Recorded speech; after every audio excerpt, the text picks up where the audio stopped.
عمران نے P T I پہ گولی کیوں چلوائی؟ یہ سب سے بڑا سوال ہے اس وقت۔ اس کو پتہ تھا کہ گولی چلے گی، اس کو پتہ تھا کہ کس طرح کے لوگ آ رہے ہیں پختونخوا سے علی مین گنڈا پور کے ساتھ، اس کو پتہ تھا کہ ان کے پاس حکومت کی مشینری ہے، پختونخوا گورنمنٹ کی مشینری ہے، کرینز ہیں، ان کے پاس آنسو گیس کے شیلز ہیں، ان کے پاس بندوقیں ہیں، ان کے پاس مشین گنز ہیں۔ یہ سارا کچھ عمران کو پتہ تھا، تو عمران نے ان غریب لوگوں کو وہ جو بھیجا پختونخوا سے علی مین گنڈا پور کی جو مینجمنٹ کے اندر، تو وہ کیوں بھیجا؟ جب اس کو پتہ تھا کہ اگر کوئی جتھے اس طرح حملہ آور ہوں گے اسلام آباد پہ یا حکومت کے جو یا ریاست کے بلکہ جو سب سے بڑے شہر اس لحاظ سے کہ امپورٹنٹ شہر دارالخلافہ جس کو کہتے ہیں، اس کے اوپر وہ حملہ آور ہوں گے، جہاں پہ ایمبیسیز ہیں، جہاں پہ گورنمنٹ کی بہت امپورٹنٹ حساس جو ہیں عمارات ہیں، تو وہاں پر جب وہ لوگ آئیں گے تو ان پہ گولی تو چلے گی اگر وہ کسی قسم کا بھی کوئی شر انگیزی والا معاملہ کریں گے، جو کہ انہوں نے کرنا تھا۔ اتنا کچھ لے کے کیوں آ رہے تھے ادروائز؟ تو عمران خان نے یہ گولی چلوائی ہے پی ٹی آئی کے غریب لوگوں پہ، ایکچولی اس کو پتہ تھا۔ اچھا، پھر بشرا کو بھی پتہ تھا۔ بشرا جو ہے وہ بڑی تیز خاتون ہے، انہوں نے عمران کو جس طریقے سے اپنے وہ کہتے ہیں نا عملیات کر کر کے اور وہ جن بھوت کی کہانیاں سنا سنا کے جس طرح اور اسپریچول باتیں کر کر کے جس طرح قابو میں کیا ہوا تھا، وہ بشرا کو بھی بڑی اچھی طرح پتہ تھا کہ یہ ہونے والا ہے، اور بشرا نے بھی شے دی لوگوں کو اور ساتھ لے کے چل پڑی انہیں۔ بشرا کو بھی لیڈری کا شوق تھا اور وہ غریبوں کو بشرا نے بھی مروایا۔ پھر علی مین گنڈا پور کا اس میں بہت بڑا ہاتھ ہے۔ علی مین گنڈا پور ڈبل گیم کر رہا تھا، تو ایک طرف وہ عمران خان جب وہ سمجھتا ہے کہ اگر باہر آ جائے تو مجھے فائدہ ہوگا، میں نے عمران خان کی بڑی چاپلوسی کی ہے کہ جی میں تو جب بھی وہ کہتے ہیں تو میں باہر آ جاتا ہوں لوگ لے کے اور میں اسلام آباد پہ چڑھائی کر دیتا ہوں، تو اور ساتھ ساتھ وہ اسٹیبلشمنٹ کے ساتھ بھی ملتا رہا، کیونکہ اس کو لگتا تھا کہ اگر عمران خان باہر نہ آیا تو میں چیف منسٹر تو کم از کم پھر بھی رہوں گا، تو وہ ڈبل گیم کر رہا تھا۔ لیکن بہرحال اس کا بھی بہت بڑا قصور ہے کہ علی مین گنڈا پور کے ساتھ جو لوگ آئے ان کے پاس اسلحہ بھی تھا، ان کے پاس ہر قسم کی مشینری تھی جس سے شورش پھیلتی ہے، جس سے اس ملک کے اندر فساد پھیلتا ہے، وہ ان لوگوں کو لے کے آیا۔ اور میرے جو پختون دوست ہیں وہ یہ بڑے بھولے لوگ ہوتے ہیں، ان کو جس طریقے سے رکھا گیا ہے، زیادہ تر لوگ جو آپ دیکھتے ہوں گے جو ان کے ساتھ آتے ہیں ان کی تو شکلوں سے پتہ لگتا ہے کہ وہ مجبور لوگ ہیں، محروم لوگ ہیں، پڑھے لکھے بھی نہیں ہیں، ان کو کوئی اچھا پڑھایا لکھایا بھی نہیں گیا۔ آج بھی پختونخوا میں یونیورسٹیاں تک نہیں ہیں، کالج نہیں ہیں، سکولز نہیں ہیں، بہت برا حال ہے اس صوبے کا۔ اور یہ صوبے پہ آپ کو پتہ ہی ہے کہ تقریباً 11 سال اور اب تو 12 سال ہونے والے ہیں، 12 سال سے ان کی حکومت ہے لیکن کچھ نہیں کیا انہوں نے اس صوبے کے لیے۔ تو یہ جو عمران خان ہے اس نے ایکچولی یہ سب کچھ ہونے دیا ہے کیونکہ میں بار بار کہتا ہوں کیونکہ اس کے اپنے بچے وہاں نہیں تھے، کیونکہ قاسم، ٹیرین، سلیمان وہاں نہیں تھے، بشرا کے جو 5 بچے ہیں وہ وہاں نہیں تھے، اسی طرح علی مین گنڈا پور کے اپنے بچے، اس کے اپنے بھتیجے بھانجے بھتیجیاں بھانجیاں کوئی نہیں تھے وہاں پہ۔ اسی طرح اور بھی لوگ جن کے جو اس کے لیڈران وہاں پہ پہنچے ہیں ان کے اپنے خاندان ان کے ساتھ نہیں تھے، ان کے بچے ساتھ نہیں تھے، غریبوں کے بچے تھے۔ غریبوں کے بچوں کی کیا قیمت ہوتی ہے، کیا ان کی پرائس ہوتی ہے، یہ سب کو پتہ ہے۔ عمران خان خود جو ہے وہ غریبوں کے بچوں کو کرکٹ کے زمانے میں، کیونکہ میں کرکٹ کھیلتا تھا، میں عمران خان کے ساتھ میری بڑی ملاقاتیں رہی ہیں اور اس کو باقاعدہ خبریں آتی تھیں اس کے بارے میں کہ اس نے کسی بچے کو ٹھڈا مارا، اس نے کسی بچے کو دھکا دے کے گرا دیا کیونکہ وہ اسے آٹوگراف لینے کی کوشش کر رہا تھا۔ تو عمران خان کا تو غریبوں کے بارے میں اس طرح کا رویہ تھا، اور وہ جو کرکٹ ٹیم میں بھی بیچارے وہ مڈل کلاس کے زیادہ تر لوگ ہوتے تھے تو بڑے زبردست کرکٹرز لیکن مڈل کلاس سے تھے، میری کلاس سے تھے، تو وہ جو تھے وہ عمران سے تھوڑے سے دبتے تھے اور عمران اس کا فائدہ اٹھاتا تھا۔ ورلڈ کپ میں بھی اس نے کپ اٹھا کے کہا کہ یہ جو کپ ہے یہ میں نے جیتا ہے ورلڈ کپ کا اور مجھے بڑا فائدہ ہوگا اس کا، میرا اسپتال بن جائے گا، میں بہت خوش ہوں کہ میں نے یہ کپ جیتا ہے۔ اور تم نے کہاں جیتا تھا؟ وہ تو پوری پاکستانی ٹیم میں جیتا تھا، لیکن چونکہ یہ ایک نہایت ہی خود غرض قسم کا سیلفش سا آدمی ہے بیچارہ، یہ احساس کمتری میں مبتلا آدمی ہے، ساری عمر اس نے اسی طرح گزاری ہے، اس کے اندر بڑی کوئی عجیب و غریب قسم کی چیزیں ہیں جس کی وجہ سے یہ ساری عمر بے چین رہا ہے، اور اس نے اسی بے چینی کے اندر پاکستان کا بھی نقصان کیا ہے اور پاکستانی عوام کا بھی کیا ہے۔ تو کہنے کی بات یہ ہے کہ یہ اصل میں جو میں جہاں پہ آپ کو لے کے جانا چاہتا ہوں، یہ جو سفر پورا میں آپ کو طے کروانا چاہتا ہوں، یہ سٹارٹ یہاں سے نہیں ہوا ابھی، یعنی یہ 25 نومبر کا جو اس نے دھرنا یا جو مارچ کے لیے کہا تھا یا احتجاج کے لیے کہا تھا اسلام آباد میں، یہاں سے نہیں سٹارٹ ہوا، اور نہ ہی یہ 9 مئی سے سٹارٹ ہوا ہے، وہ جو پچھلے سال جو یہ لوگ نکلے تھے اور 2023 میں بلکہ، اور یہ آئے تھے اسی طرح جتھا لے کے، اور انہوں نے حملے کیے تھے پورے پاکستان میں، فوجی تنصیبات پہ بھی اور حساس عمارتوں پہ بھی پاکستان کی، تو یہ اس وقت سے نہیں سٹارٹ ہوا۔ ایکچولی یہ سٹارٹ ہوا ہے، یہ اپریل سے سٹارٹ ہوا ہے 2022، یعنی اس بات کو تقریباً 2.5 سال سے زیادہ ہو گئے ہیں، اور بلکہ تقریباً آپ سمجھیں کہ 2 سال اور تقریباً 8 مہینے ہو چکے ہیں اس بات کو۔ اپریل 2022 میں جب اس کو نکالا گیا نا عمران کو، عمران چونکہ آیا تھا بوٹ پالش کر کے، یہ اس نے جنرل باجوہ کے، جنرل فیض کے بوٹ پالش کیے تھے، اس سے پہلے جنرل پاشا کے بھی کیے تھے، جنرل ظہیر الاسلام کے بھی کیے تھے، یہ کس کو نہیں پتا، یہ تو پی ٹی اے والے بھی مانتے ہیں کہ یہ بوٹ پالش کر کے آیا تھا، کیونکہ اس کے لیے آر ٹی ایس بٹھایا گیا 2013 میں۔ جنرل فیض اور جنرل باجوہ کی جو اسٹیبلشمنٹ تھی، انہوں نے باقاعدہ اس ملک کے ساتھ ظلم کیا، اور انہوں نے عمران خان جو ہے اس کو بڑے طریقے سے یہ لے کے آئے، اور انہوں نے کسی کو اس کے آگے نہیں ٹھہرنے دیا تاکہ یہ کسی نہ کسی طرح وزیر اعظم بن جائے۔ پھر باپ پارٹی کو، ایم کیو ایم کو، پھر مسلم کاف کو، ان کو کہا گیا کہ ساتھ عمران کے ساتھ ملو تاکہ حکومت بنائے کسی طریقے سے بھی ہے۔ تو عمران کو باقاعدہ انہوں نے بوٹ پالش کا انعام دیا، اتنا عرصہ جو اس نے کی تھی، اور آخرکار عمران جو کہ پہلی سیٹ بھی اپنی میاں والی سے جب 2002 میں جیتا تھا، اس وقت بھی یہ بوٹ پالش سے جیتا تھا، پرویز مشرف نے اس کو یہ سیٹ دی تھی۔ تو اتنا عرصہ اس نے یہ جو کام کیا، لوگوں کے اندر ان روڈز بنائی، اداروں میں بنائی، اس کا اس کو صلہ دیا گیا۔ لیکن جب عمران سے کچھ نہیں ہوا، اس کے وزیر خزانہ ہی چینج ہوتے رہے، اس ملک کے اندر بربادی آئی،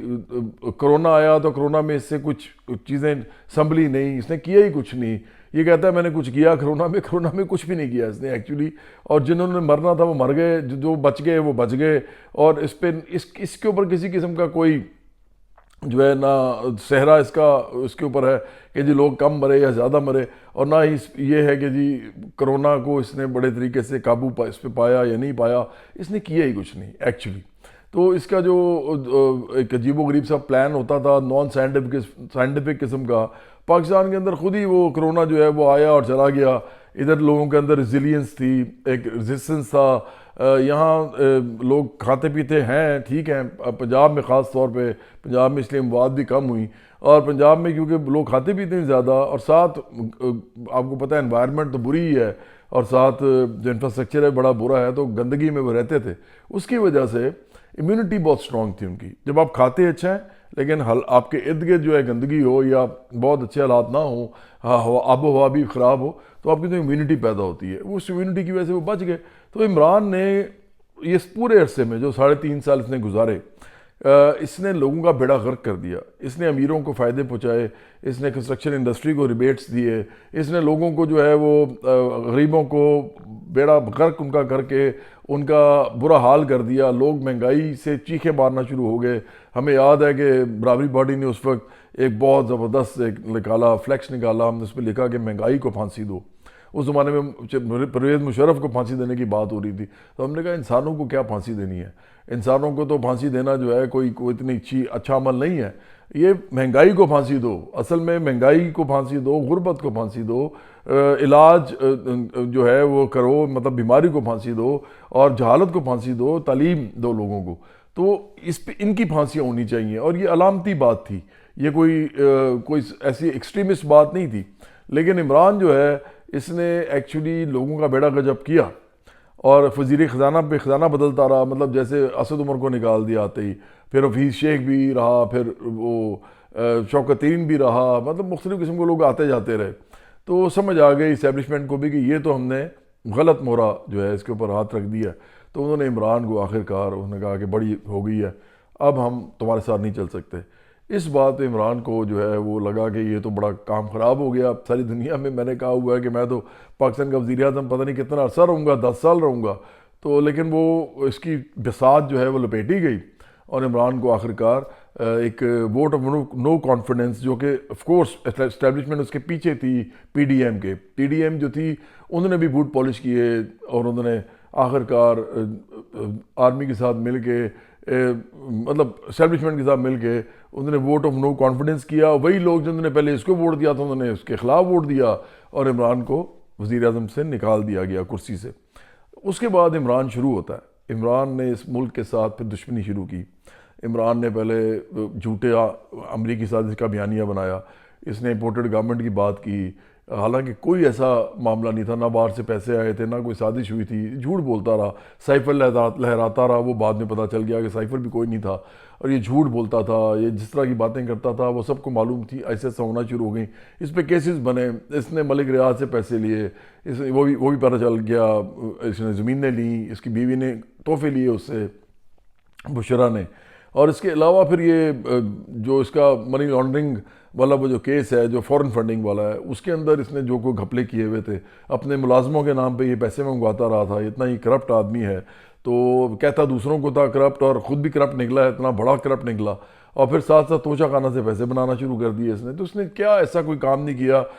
جو کوئی غیرت مند لوگ سوچ بھی نہیں سکتے. میرے جیسے ہم سوچ بھی نہیں سکتے کہ کوئی وزیر اعظم بنے اور جا کے پیسے بنانا شروع کر دے، کروڑوں روپیہ توشہ خانہ کے تحفے بیچ کے. اور بھائی کوئی آپ کی کوئی سیلف رسپیکٹ بھی ہوتی ہے. آپ پہلے کہتے رہے کہ توشہ خانہ جو ہے وہ ادھر سے پیسے نہیں بنانے چاہیے، بڑے فضول لوگ ہوتے ہیں جو یہ کرتے ہیں، اور آپ خود بھی یہ کرتے رہے. تو آپ تو ایک عام آدمی جو کہ چھوٹا موٹا کرپشن کرتا رہتا ہے، آپ اس سے بھی 6 ہاتھ آگے تھے کہ کرپشن بھی کی اور ساتھ جھوٹ بھی بولتے رہے. مطلب لوگوں کو گمراہ بھی کرتے رہے، لوگوں کے سامنے بڑا اچھا ایک امیج بناتے رہے اور اصل میں اندر سے وہی نکلے. تو عمران کے ساتھ جو ہوا، اس کے بعد عمران نے دشمنی شروع کی ہے اس ملک کے ساتھ. اس نے 56 جلسے کیے. 56 جلسوں میں اس نے اسٹیبلشمنٹ پہ، پھر نئی جو آرمی کی جو آئی کمان آئی اس کے خلاف باتیں کیں. جنرل آصف منیر جو تھے اس زمانے میں ISI کے ہوتے تھے، ہیڈ ہوتے تھے، وہ لگتا ہی ہے کہ کوئی کرپٹ آدمی نہیں ہے. میں ان کو پرسنلی نہیں جانتا، لیکن حسن ظن یہی ہے کیونکہ انہوں نے کرپشن پہ اس کو جا کے کہا کہ آپ کرپشن ہو رہی ہے، آپ کی ناک کے نیچے ہو رہی ہے، آپ کی بیوی کر رہی ہے بشرا، اور ساتھ جو ہے وہ عثمان بزار کی جو گورنمنٹ ہے پنجاب کی وہ بھی انوالوڈ ہے. اور یہ سارا اس کو جب بتایا گیا عمران خان کو، تو عمران خان نے اتنی کرپشن کرتا تھا یہ، اس نے بجائے کہ اپنے گھر والوں کو چیک کرواتا، حضرت عمر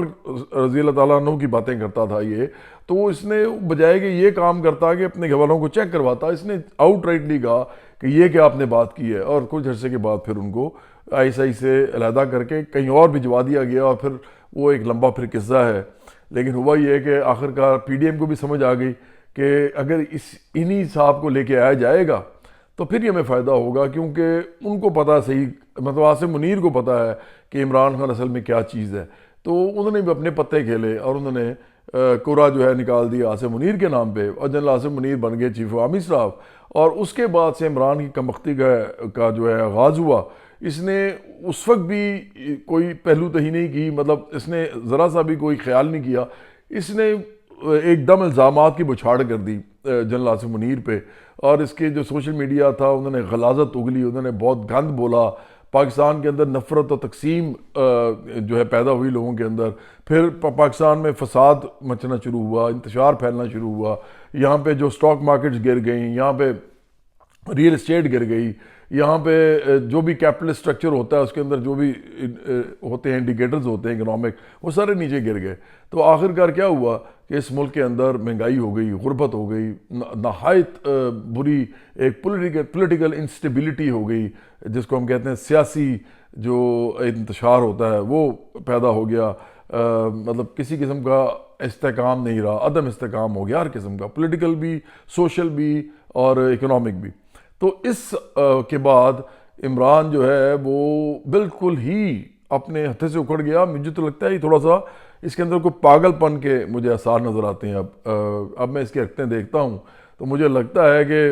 اگر تو کوئی واقعی کوئی ڈرگز یوز کرتا رہا ہے جو لوگ کہتے ہیں، مطلب اس کی بیوی جو پرانی تھی اس نے بھی کہا، پھر اس کے ارد گرد کے لوگ بھی کہتے ہیں، پھر یہ کرکٹ کے زمانے کے لوگ بھی کہتے ہیں کہ چرس پیتا تھا. تو دماغ پہ افیکٹ بھی ہو جاتا ہے کہ دفعہ ضروری تھوڑی ہوتا ہے کہ آپ ٹھیک رہیں. تو اب جو بھی ہوا ہے اس کے ساتھ مجھے نہیں معلوم، یہ تو صرف وہ بتا رہا ہوں جو مجھے معلومات ہیں اور جو کہ ہر طرف موجود ہیں، انٹرنیٹ پہ موجود ہیں، آپ جا کے دیکھ لیں. تو اس کے دماغ پہ جو اثر ہوا ہے میرے خیال سے وہ اب اس کو یہاں تک لے آیا ہے کہ یہ آدمی اپنے ہی پاؤں پہ کلہاڑی مارتا جا رہا ہے۔ یہ جو اوورسیز بیٹھے ہوئے ہیں پاکستانی کچھ بڑے نادان جاہل قسم کے لوگ ہیں، وہ اس کے پیچھے لگے ہوئے ہیں۔ میں ان کو اتنی دفعہ سمجھاتا رہا، میں ان کو جانتا ہوں بہت سارے لوگوں کو جو عمران خان کے ساتھ لگے ہوتے ہیں، تو میں ان کو سمجھاتا رہا کہ دیکھو یہ بندہ جو ہے یہ ٹھیک نہیں ہے، یہ ٹھیک آدمی نہیں ہے۔ اگر ہوتا تو اس نے مجھے 4 دفعہ کہا تھا پی ٹی آئی میں آنے کو، میں آ جاتا، میں اس کے ساتھ چلا جاتا، مجھے کوئی فائدہ ہی ہونا تھا نا، ٹی وی پر بیٹھے رہنا تھا۔ اس کے ساتھ ساتھ تو اتنے جاہل لوگ لیڈر بن گئے، تو میں تو اچھا خاصا انجینئر ہوں، پڑھا لکھا آدمی ہوں، پولیٹکس میں بھی میری ایک پوری نظر ہے، میرے والدین پولیٹیکل سائنس کے پروفیسر تھے، تو میں نے تو پتہ نہیں کیا کر دینا تھا۔ اگر عمران کے ساتھ میں ہوتا تو اسد عمر کی جگہ پہ تو ہوتا کم از کم، تو میں نے تو نہیں کیا جوائن، مجھے پتہ تھا بندہ ٹھیک نہیں ہے، تو میں نے سمجھایا اوورسیز لوگوں کو کہ اس کے ساتھ نہ جائیں، یہ غلط آدمی ہے، یہ بہت ہی خود پسند قسم کا آدمی ہے، اپنے لیے کرتا ہے جو کرتا ہے، اس کو غریبوں سے کوئی تعلق نہیں ہے، اس کا نہ اس کا کوئی مڈل کلاس سے تعلق ہے، یہ خود ایلیٹ کا آدمی ہے۔ یہ ایلیٹ کیا جھگڑا ہے جو اس نے ڈالا ہوا ہے، یہ ایکچولی اس کو بھی شوق تھا بڑے بڑے گھر بنانے کا، نواز شریف اور شہباز شریف کو دیکھ کے اور آصف زرداری اور بینظیر بھٹو کو دیکھ کے اس کا بھی دل کرتا تھا میرے بڑے بڑے گھروں، میرا تو کبھی نہیں کیا نا، جواد احمد کا تو کبھی دل نہیں کیا کہ بڑے بڑے گھروں میں رہوں، میں تو ایک عام سے گھر میں رہتا ہوں، اب میں بہت قناعت پسند آدمی ہوں، میں سکون میں رہتا ہوں۔ یہ لوگ بیچارے بھاگتے رہتے ہیں عمران خان جیسے، اپنے اوپر کے لوگوں کو دیکھتے ہیں، پھر اس کے لیے ویسا بننے کی کوشش کرتے ہیں، تو ساری مدت اس نے یہ کیا ہے، تو اس کا کیا تعلق ہے غریب کے ساتھ یا مڈل کلاس کے ساتھ؟ تو اس آدمی نے آخرکار اپنی خواہش پوری کی، 300 کنال میں پہاڑی پہ جا کے اتنے گھر بنا لیا، 8 کنال کا گھر اتنے لاہور میں رکھا ہوا ہے، اور یہ ملک کی جڑیں کاٹنا شروع ہو گیا۔ تو 9 مئی پھر ہوا، آپ کو پتہ ہی ہے 9 مئی میں اس نے کیا کیا ہے۔ اس کا خیال تھا کہ لوگ باہر نکلیں گے اور وہ اتنی بڑی تعداد میں نکلیں گے، وہ میرے پہ کوئی اتنا ٹرسٹ کرتے ہیں کہ میں جب کال دوں گا تو سارے باہر نکلیں گے، اور کروڑوں کی تعداد میں اس کے ذہن میں نا ایک خاکہ چلتا تھا۔ ایک وہ میں نے بتایا نا کہ دماغی طور پہ یہ ٹھیک نہیں ہے، مجھے نہیں لگتا یہ دماغی طور پہ ٹھیک ہے، تو وہ تو کوئی بچہ بھی بتا سکتا تھا کہ کوئی نہیں نکلے گا، کیونکہ اس ایسی پارٹیاں انقلابی جو کہ لوگ باہر نکالیں وہ تو اور قسم کی ہوتی ہیں۔ عمران خان کی پارٹی تھوڑی ہوتی ہے پی ٹی آئی، وہ تو پارٹیاں ہوتی ہیں جو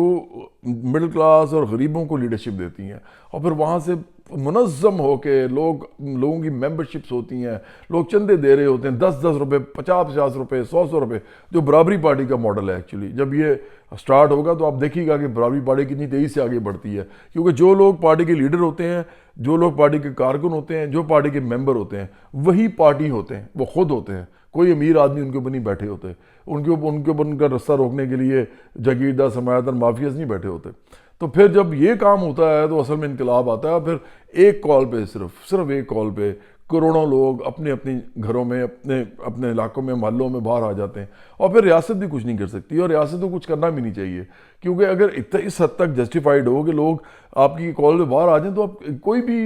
اس بات کو مان لیتا ہے کہ ٹھیک ہے یار، پھر تو لیجیٹیمیٹ بات ہے نا۔ لیکن ہوا کیا کہ چند لوگ نکلے، وہ بیچاروں کو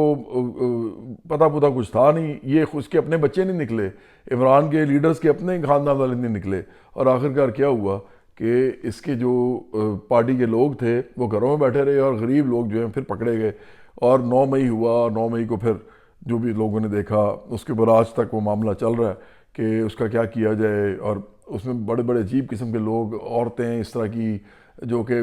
ٹک ٹاکرز تھیں، وہ انہوں نے لیڈر بنا دیا ان کو، اور وہ ٹک ٹاکر کوئی اس طرح کی ہو نا کہ ٹک ٹاک پہ کوئی بڑی زبردست کوئی بات کرتی ہو آگے، وہ ایسی گالم گلوچ کرنے والی عورتیں تھیں، مطلب یہ حال ہو گیا تھا پی ٹی آئی کا کہ ان کو لیڈر بنا دیا گیا۔ تو اب اس ملک کے اندر اور کیا آپ نے دیکھنا تھا، اس کی اخلاقی اور سماجی گراوٹ آپ اور کیا دیکھ سکتے تھے۔ اس کے بعد پھر اب یہ آخری جو چیز ہے جو ہوئی ہے، اب یہ جو 25 نومبر کو 2024 کو انہوں نے جو کال دی ہے، اور 26 کو پھر انہوں نے جو بھی حرکت کی ہے وہاں جا کے ایک طرف بلوا کرنے کی کوشش کی ہے، فساد کرنے کی، تو ظاہری بات ہے کہ گولی چلنی تھی۔ ظاہری بات ہے کہ جب یہ لوگ ریاست کو اپنے ہاتھ میں لینے کی کوشش کریں گے، اور پھر لوگوں نے اصل میں لوگ نکلے نہیں نا اس کے ساتھ، وہ پختونخوا میں چونکہ ان کی گورنمنٹ ہے اس لیے وہ لوگ انہوں نے مشینری استعمال کر کے نکالے اور لوگوں کو گمراہ کر کے نکالا، اور وہ چند ہزار لوگ تھے، میں نے کہا کہ جب انقلاب ہوتے ہیں، جب کال پہ لوگ نکلتے ہیں جس کی وجہ سے پورا نظام الٹا جاتا ہے، جو کہ تاریخ میں ہوا ہے، تو کروڑوں لوگ باہر نکلتے ہیں یا لاکھوں لوگ باہر نکلتے ہیں، یہ چند ہزار لوگوں کے نکلنے سے کچھ نہیں ہوتا۔ لیکن عمران، چونکہ میں نے کہا کہ اس کا دماغی توازن مجھے نہیں لگتا کہ وہ ٹھیک ہے، اور اوپر سے بشرا بھی اس کو پتہ نہیں کیا کیا بتاتی رہتی ہے، تو اس لیے عمران کو سمجھ ہی نہیں آئی کہ ہوا کیا ہے۔ یہ پھر نکلے ہیں، انہوں نے اس دفعہ کوشش کی کہ ہم کوئی اسلحہ وسلح بھی استعمال کریں، اور آخر کار ریاست کو گولی چلانی پڑی ان پہ۔ تو یہ سارا قصور عمران کا ہے۔ میں نے آپ کو پورا تسلسل سے بتایا ہے کہ یہاں تک عمران ان لوگوں کو لے کے آیا، جبکہ اس کے اپنے بچے باہر بیٹھے انجوائے کر رہے ہیں۔ قاسم، ٹیرین اور سلیمان جو ہیں وہ انجوائے کر رہے ہیں وہاں پہ۔ میں تو خوش ہوں کہ انجوائے کر رہے ہیں، لیکن میں چاہتا ہوں کہ یہاں کے لوگ بھی انجوائے کریں نا، یہاں کے غریب بچے بھی انجوائے کریں، صرف وہ نہ کریں، سارے کریں۔ لیکن چونکہ یہاں پہ 1-1 کروڑ روپیہ ایک لاش کا دے دیا گیا، تو انہوں نے کہا جی آپ کی قیمت لگ گئی، غریب کے بچے آئے، 1 کروڑ روپیہ ایک لاش کا ہم دیں گے، لیکن ٹیرین اور قاسم اور سلمان کی کیا قیمت ہوگی یہ کسی کو معلوم نہیں ہے۔ عمران خان کو بتانا چاہیے کہ ان کی کیا قیمت ہے، وہ کتنے روپے کے ہیں، کیونکہ آپ نے تو بتا دیا کہ پختونخوا کے جو غریب لوگ ہیں، غریب بچے، وہ 1-1 کروڑ روپے کے ہیں بیچارے صرف۔ تو اس لیے میں سمجھتا ہوں کہ یہ نہایت ہی افسوسناک بات ہے۔ پی ٹی آئی جو ٹرینڈ چلا رہی ہے اس وقت کہ گولی کیوں چلائی، تو میں سمجھتا ہوں کہ اس ٹرینڈ کی جگہ اصل ٹرینڈ یہ ہے، یہ ٹرینڈ ہونا چاہیے۔ اور جو 7 دسمبر کی یہ ڈیٹ دے رہے ہیں، اس دن بھی یہ بات ہونی چاہیے، بار بار ہونی چاہیے۔ جو میں بلاگ بنا رہا ہوں اس کو یاد کر لیں اور بار بار یہ بات کریں، ٹرینڈ یہ چلائیں کہ عمران نے پی ٹی آئی پر گولی کیوں چلوائی، گولی کیوں چلائی نہیں ٹرینڈ چلے گا۔ ٹرینڈ یہ چلے گا کہ عمران نے پی ٹی آئی پر گولی کیوں چلوائی، اور اس کے بعد پھر ایکسپلین کریں کہ اس نے غریبوں کو باہر نکال کے غریبوں پہ گولی چلوائی، اور اس کو پتہ تھا کہ گولی چلے گی، اور غریبوں کو نہیں لیکن پتہ تھا، اور یہ ہونا تھا۔ عمران نے سوچا کہ لاشوں پہ میں کھیلوں گا، اور اس کے بعد میری جو ہے حکومت جو ہے دوبارہ آئے گی، اور یہ لوگ جب لاکھوں کی تعداد میں باہر آئیں گے، مجھے بھی جیل سے باہر نکالیں گے، اسلحے کے زور پہ ہم اس حکومت پہ قبضہ کریں گے۔ تو یہ عمران کی جو ذہنی روح ہے وہ پھر بھٹک گئی۔ میں نے کہا کہ دماغی توازن اس کا ٹھیک نہیں ہے، اور وہ جو اوورسیز بیٹھے ہوئے لوگ ان کا بھی ایکچولی ٹھیک نہیں ہے، وہ بھی اب بیچارے، مجھے لگ رہا ہے کہ ان کو بھی کوئی اپنے دماغی علاج کرانے چاہیے۔ ان کے بچوں کو چاہیے کہ اپنے ماں باپ کو لے کے جائیں اور کسی مینٹل اسائلم میں جا کے ان کا علاج بھی کرائیں یا چیک اپ کروائیں، کیونکہ یہ عام اسپتال کی بھی بس کی بات نہیں رہی۔ جس قسم کی باتیں یہ کرتے ہیں overseas supporter P T I کے، مجھے تو دیکھ کے افسوس بھی ہوتا ہے اور دکھ بھی ہوتا ہے، ہنسی بھی آتی ہے، لیکن سب سے زیادہ حیرت ہوتی ہے کہ یہ لوگ اتنے عرصے سے باہر بیٹھے ہوئے ہیں، ان میں ڈاکٹرز بھی ہیں، ان میں انٹرپرینیورز بھی ہیں، لیکن ان کی عقل کا یہ لیول ہے کہ ان کو معلوم ہی نہیں ہے کہ عمران خان جو ہے اس ملک کے اندر اب وہ ایک طرح سے آپ یہ سمجھیں کہ ہمیشہ کے لیے ایک ایسی علامت بن گیا ہے کہ لوگ اس سے آئندہ آنے والے وقت میں پیار نہیں کریں گے بلکہ نفرت کریں گے۔ آج بھی اگر عمران اپنی حرکتیں ٹھیک نہیں کرتا، ریاست مخالف بیانیہ جو ہے اور ریاست دشمنی بیانیہ جو ہے، ریاست دشمن بیانیہ،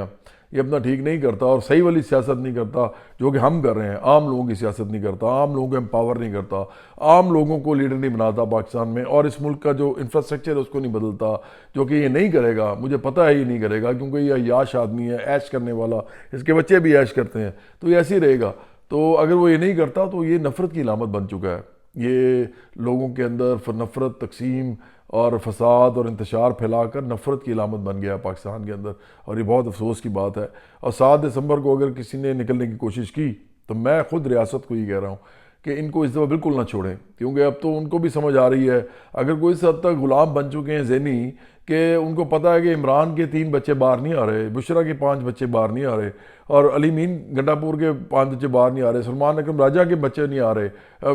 علی مین گنڈا پور کے 5 ہیں یا کیا ہے مجھے معلوم نہیں ہے، جتنے بھی بچے ہیں وہ باہر نہیں آ رہے، سلمان اکرم راجہ کے باہر نہیں آ رہے، حامد رضا ایک آدمی اس کے نہیں آ رہے، پھر یہ حماد جو ہے اظہر اس کے نہیں آ رہے، اس طرح شہباز گل جو ہے باہر بیٹھا ہوا ہے، باہر بیٹھ کے بکواس کر رہا ہے ادھر امریکہ میں بیٹھ کے، تو اس کے بچے بھی وہاں ہیں، اس کی بیوی بھی وہاں ہے، بیوی بھی وہیں ہے، بلکہ اس پہ تو کوئی الزام ہی ہے کہ پتہ نہیں بیوی جو ہے وہ ادھر کے پیسے اس نے دیے ہوئے اور واپس آنا تھا واپس بھی نہیں آئی، اور ایچ ای سی جو ہے اس کے ساتھ اس کا کوئی معاملہ ہے، لیکن وہ ایک طرح سے بھاگے ہوئے ہیں سارے، اور ساتھ پھر موہت پیرزادہ جیسے لوگ جو ان میں باپ کا انگوٹھا لگواتے پکڑا گیا تھا، باپ کی لاش کا انگوٹھا، مطلب باپ مر چکا تھا، اس کی مری ہوئی باڈی کا انگوٹھا پکڑ کے یہ کاغذات پہ انگوٹھا لگوا رہا تھا، جو کہ چھپا ہے، جو میں خود نہیں کہہ رہا، یہ اخباروں میں چھپا ہے، دبئی کی یہ خبر تھی، مطلب یو اے ای کی، متحدہ عرب امارات کی ایک اوتھینٹک خبر تھی۔ تو محیط پیرزادہ جیسے لوگ باہر بیٹھ کے ایک فضول قسم کی، ایک بے غیرتی قسم کی کر رہے ہیں، کیونکہ عمران خود جو ہے اتنا بے غیرت ہو چکا ہوا ہے کہ اپنے ملک کے خلاف یہ لگا ہوا ہے، اپنی کرسی کے لیے صرف اس نے یہ کیا، اپنی انا کے لیے کیا ہے۔ تو اس کے ساتھ جو صحافی وہ بھی یہ کچھ کر رہے ہیں، تو یہ بے غیرتی بند ہونی چاہیے۔ 7 دسمبر کو کوئی نہ نکلے عمران کے لیے اس دفعہ، اگر کوئی نکلے گا تو وہ بہت ہی بڑا کوئی ذہنی غلام ہوگا کہ عمران کے بچے نہیں نکلیں گے لیکن وہ پھر نکلے گا۔ تو پھر ریاست کو بھی وہی کرنا چاہیے جو ریاست کا فرض ہے ایسے موقع پہ، کیونکہ یہ زیادتی ہے کہ آپ ایک آدمی کی رہائی کے لیے صرف باہر نکل رہے ہیں، یا تو اپنے ایشوز کے لیے نکلیں نا، آپ اپنی روٹی کپڑے مکان عزت روزگار تعلیم علاج بجلی پانی ٹرانسپورٹ انصاف اس کے لیے نکلیں، عزت کے لیے نکلیں۔ آپ نکل رہے ہیں ایک ایسے آدمی کے لیے جو خود بہت بڑا بے غیرت ہے، جس نے اس ملک کے اندر بوٹ پالش کر کے اقتدار حاصل کیا، اور اس کے بعد پھر وہ انجوائے کرتا رہا اپنی پورے 3.5 سال، اور جب اس کو نکالا گیا تو وہ ملک کے ہی خلاف ہو گیا۔ تو